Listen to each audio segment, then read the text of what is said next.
Terima kasih kerana memilih channel ini untuk mendapatkan berita terbaru setiap hari. Bagi anda yang pertama kali berada dalam channel ini, sila pertimbangkan untuk tekan butang like, subscribe dan komen video ini untuk penambahbaikan pada video akan datang.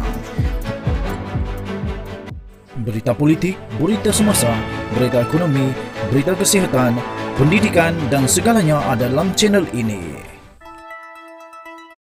Salam sejahtera Malaysia, berita seterusnya dipetik daripada malaysiakini.com bertajuk Akta Pembiayaan Politik Boleh Jadi Panduan Bezakan Sumbangan dengan Rasuah.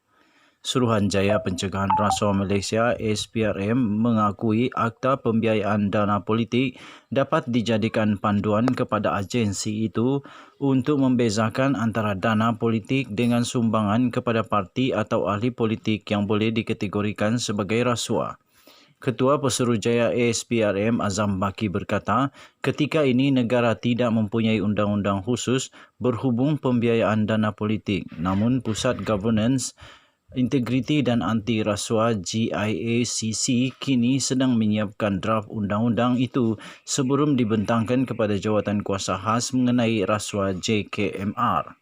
GIACC sudah disiapkan draft undang-undang dana politik baru-baru ini yang saya juga terlibat dalam perbincangan.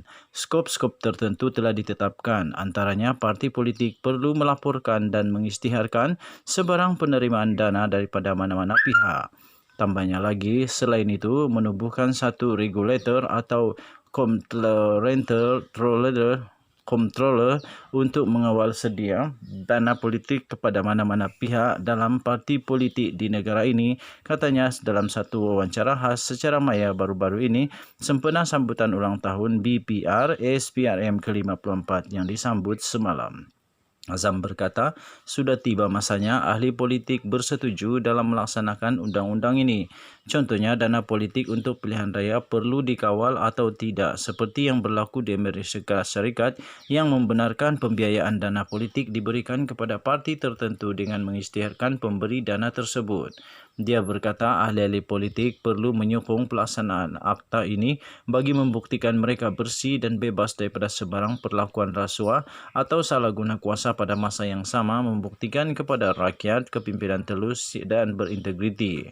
Azam mengakui SPRM sukar untuk membezakan pemberian dana politik dengan rasuah, namun apabila menerima laporan berhubung seorang ahli politik menerima dana, SPRM akan menjalankan siasatan dan mengklasifikasikannya sebagai kes rasuah. Pada bulan Oktober 2019, kerajaan dijangka akan membentangkan rang undang-undang pembiayaan dana politik pada sesi parlimen tahun seterusnya. Menteri di Jabatan Perdana Menteri ketika itu, Liew Wee Keong, menjelaskan penyediaan rang undang-undang berkenaan akan memfokuskan aspek mengawal sedia sumbangan politik dalam usaha kerajaan membentuk ekosistem negara yang bebas rasuah pada masa akan datang. Sementara itu, mengulas mengenai cadangan mewujudkan Suruhanjaya Perkhidmatan Pencegahan Rasuah, Azam berkata perkara tersebut telah dikemukakan kepada JKMR bagi menjadikan agensi itu lebih bebas. Azam berkata dua cadangan yang dikemukakan iaitu pelantikan Ketua Suruhanjaya SPRM dibuat melalui Perlembagaan Persekutuan dan Undang-Undang serta mewujudkan Suruhanjaya Perkhidmatan tersendiri. Katanya, apabila kita ada Suruhanjaya Perkhidmatan sendiri, kita boleh mencorakkan pentadbiran daripada segi pengambilan dan penamatan kaki tangan dan pegawai tanpa dibentuk di bawah satu Suruhanjaya yang umum seperti sekarang, katanya. Ketika ini, urusan pengambilan atau penamatan perkhidmatan kaki tangan dan pegawai SPRM di bawah seleaan Suruhanjaya Perkhidmatan Awam SPA. Sekian berita, salam sejahtera, bye-bye.